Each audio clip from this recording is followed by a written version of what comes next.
Alright,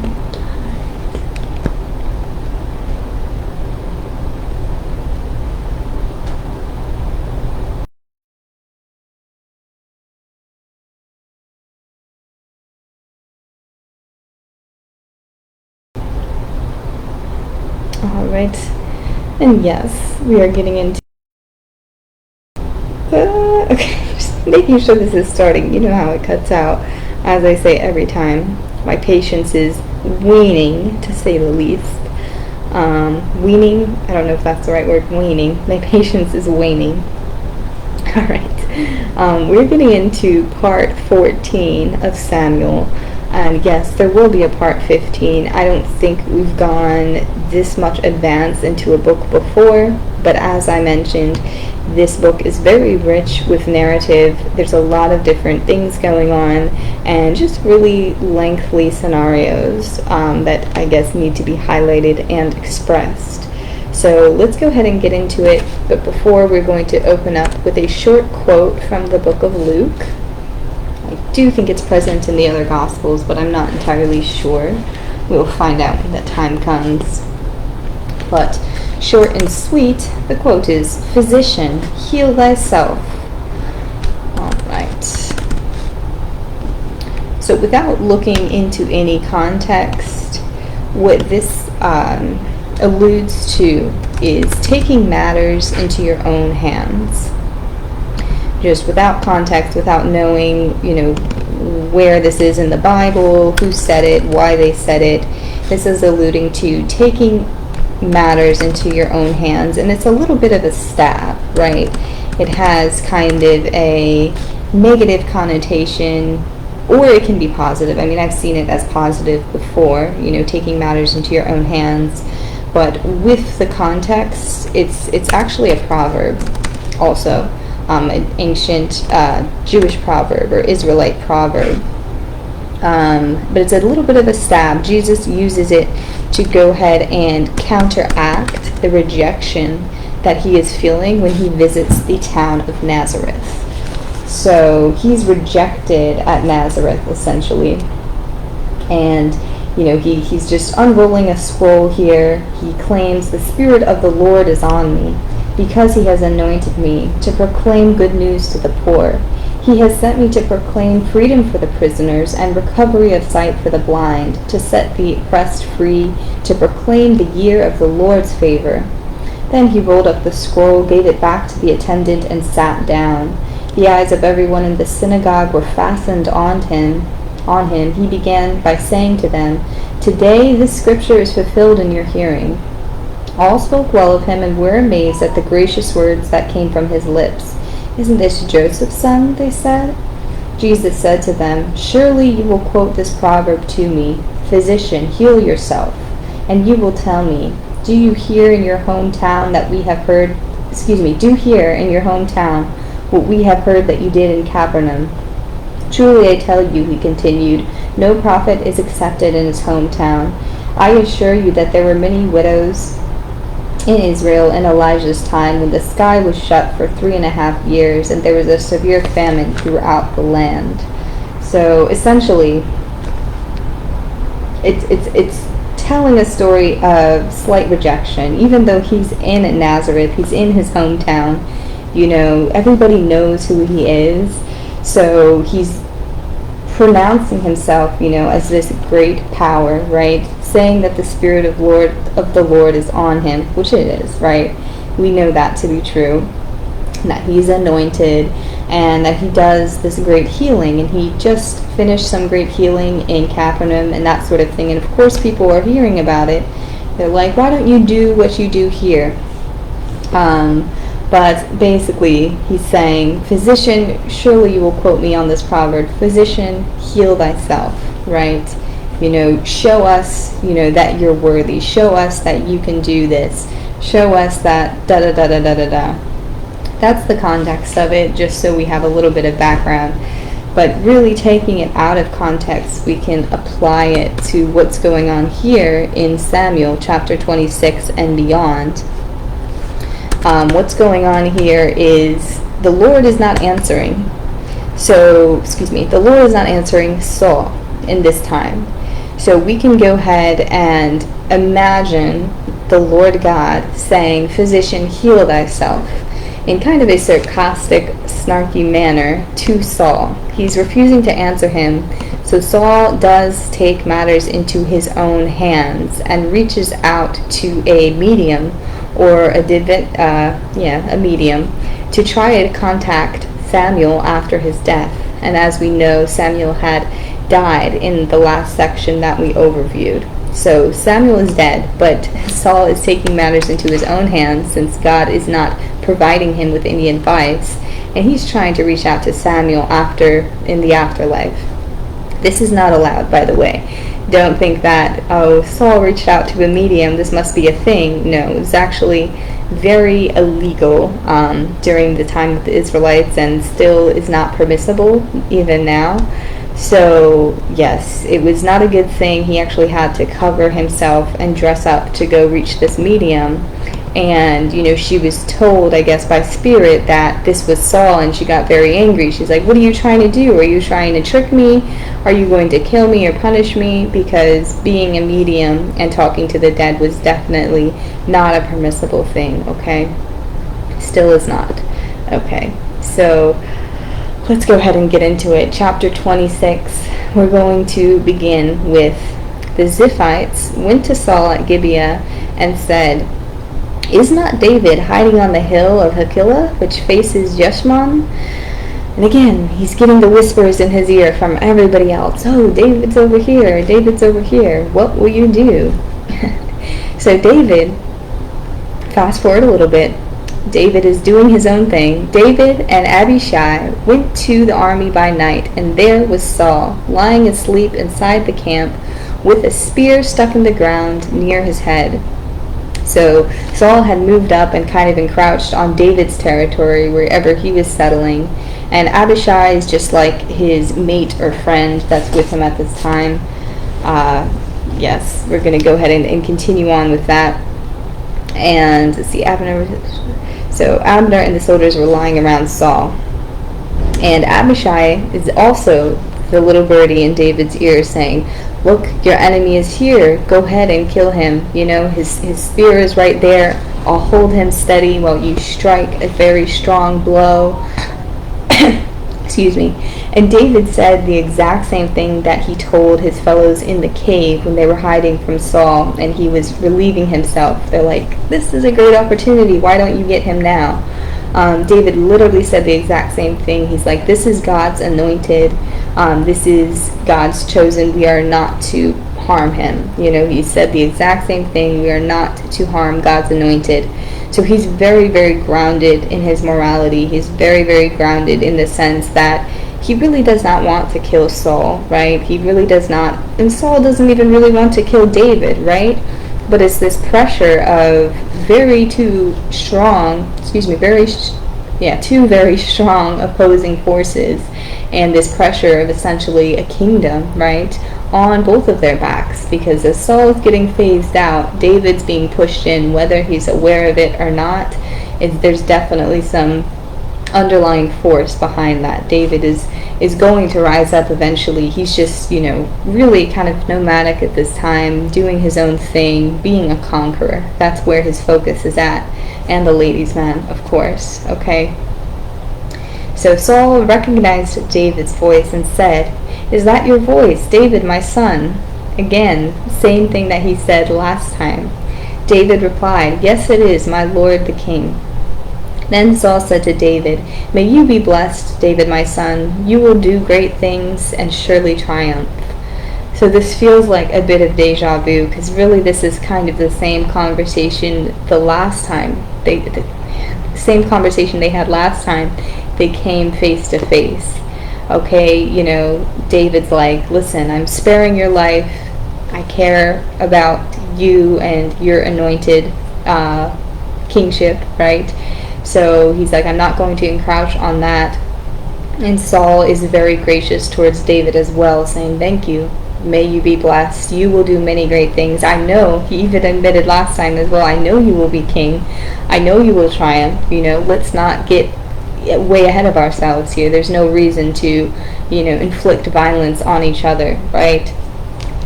So David went on his way, and Saul returned home. But David thought to himself, one of these days I will be destroyed by the hand of Saul.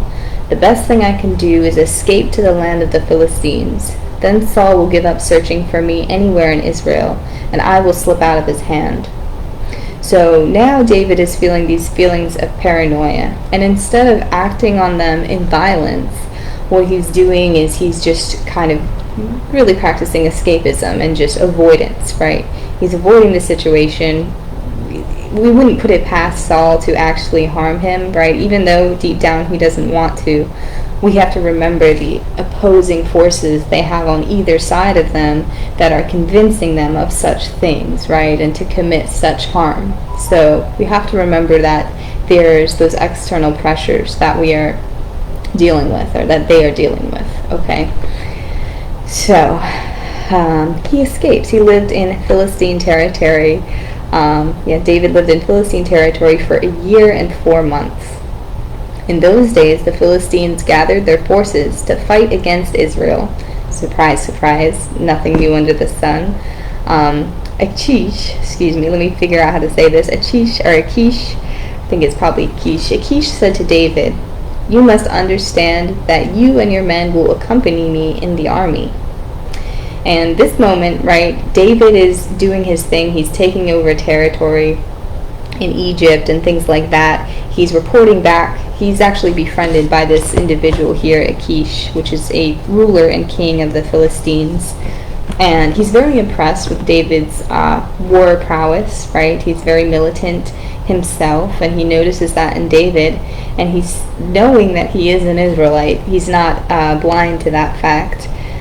So he's kind of asking him, he's like, you must understand that you and your men will accompany me, right, to fight the Israelites. He's kind of asking him, like, how do you feel about that, you know? And then David has this muscular front that he's putting on. He said one good line, I should have put it in here, but he's saying, just watch and see what your servant will do, right? He's like, I am your servant. You will be surprised, you know, I'll fight, essentially. He's agreeing to it. So the Philistines are bearing up their arms, and when Saul saw the Philistine army, he was afraid. Terror filled his heart. He inquired of the Lord, but the Lord did not answer him by dreams or Urim or prophets. So Saul then said to his attendants, find me a woman who is a medium, so I may inquire of her. So let's go ahead and look up what an Urim is. I was supposed to do that before. Let's see if it will tell me. Urim, curses of the faultless. Bible definition of Urim.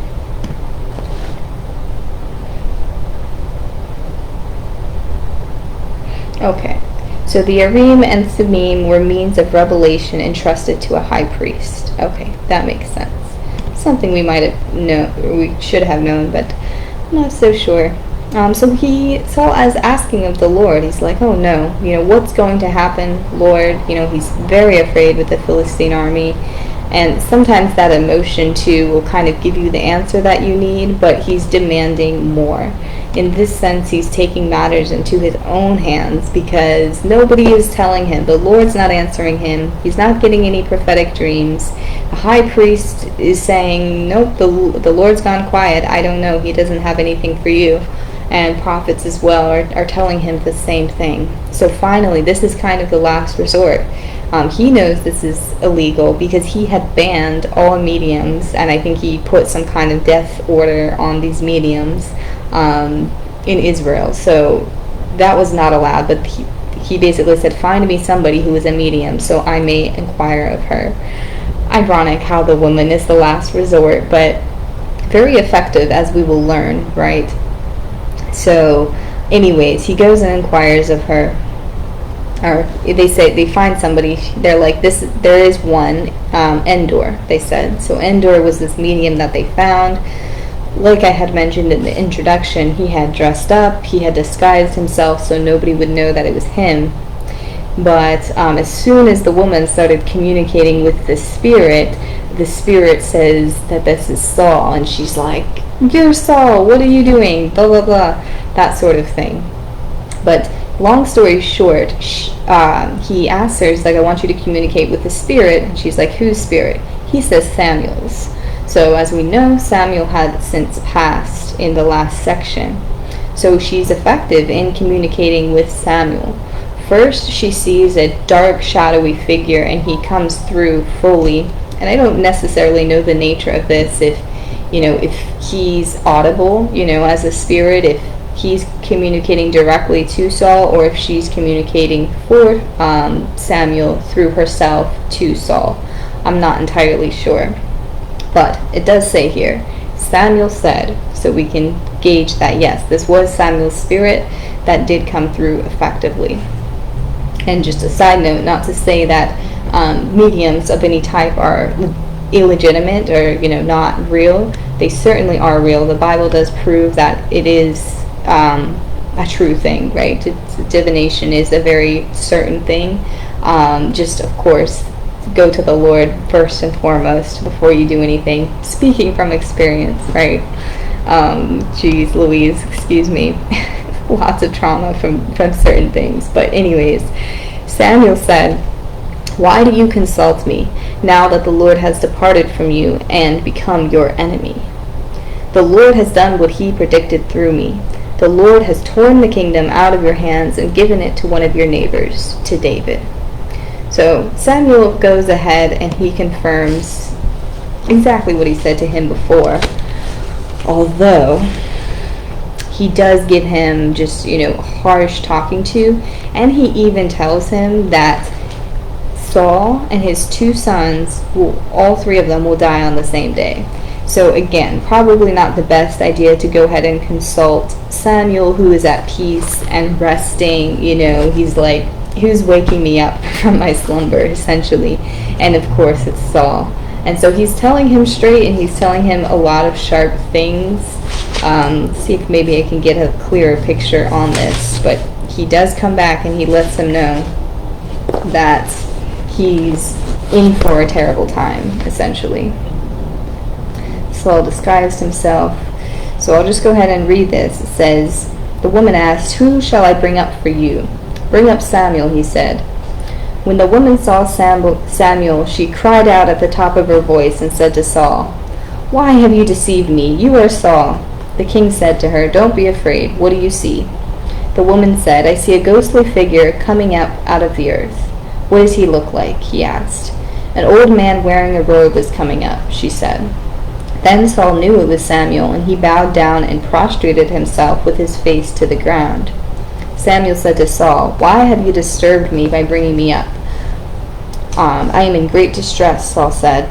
'The Philistines are fighting against me, and God has departed from me. He no longer answers me, either by prophets or by dreams, so I have called on you to tell me what to do.' Samuel said, 'Why do you consult me now that the Lord has departed from you and become your enemy? The Lord has done what he predicted through me. The Lord has torn the kingdom out of your hands and given it to one of your neighbors, David, because you did not obey the Lord or carry out his fierce wrath against the Amalekites. The Lord has done this to you today. The Lord will deliver both Israel and you into the hands of the Philistines, and tomorrow,'" ooh, that's a sharp turnaround, right? Short timeline there, I didn't realize. "And tomorrow, you and your sons will be with me." So what does that mean, right? "The Lord will also give the army of Israel into the hands of the Philistines." Immediately, Saul fell the full length on the ground, filled with fear because of Samuel's words. His strength was gone, for he had eaten nothing all day and all night. When the woman came to Saul and saw that he was greatly shaken, she said, "Look, your servant has obeyed you. I took my life in my hands and I did what you told me to do. Now please listen to your servant and let me give you some food." So he refused. He would not eat. So he's very, very shaken up like this in this moment, as he should be, right? Like, that's one of the reasons, if God's not answering you, you can assume that maybe bad news is coming. Okay, so that's why that connection with God is very, very important. Maintain it at all times, right? Could mean good news too. He's trying to surprise you, but in this case, it is certainly bad news. God himself did not want to be the bearer of bad news to Saul, right? He didn't want to tell him, Saul, you're going to die tomorrow. He had to hear that from Samuel. And as you can see, he's very shaken up, sickened by this. You could sense that the paranoia and all the fear is coming back very, very strongly. He does not want to eat. So this is also what it's like. Oftentimes when you do talk to a medium or a psychic, you can get good news most of the time. And I think that's what the psychics nowadays try to promote, is good news only, no bad news. But on the rare occasion that you do get bad news, it can be very, very jarring, and that's why it's just not a good thing overall. Just trust the time and the knowledge, trust the knowledge to come from the Lord in time, because the method of a medium is a little bit like a shortcut. It's kind of like a workaround. It is definitely a skill, right, that a medium can be able to do this, but it is certainly a workaround. It's circumventing the Lord and kind of not going behind his back, because the Lord is obviously aware and he sees it, but it can cause very, very strong emotions.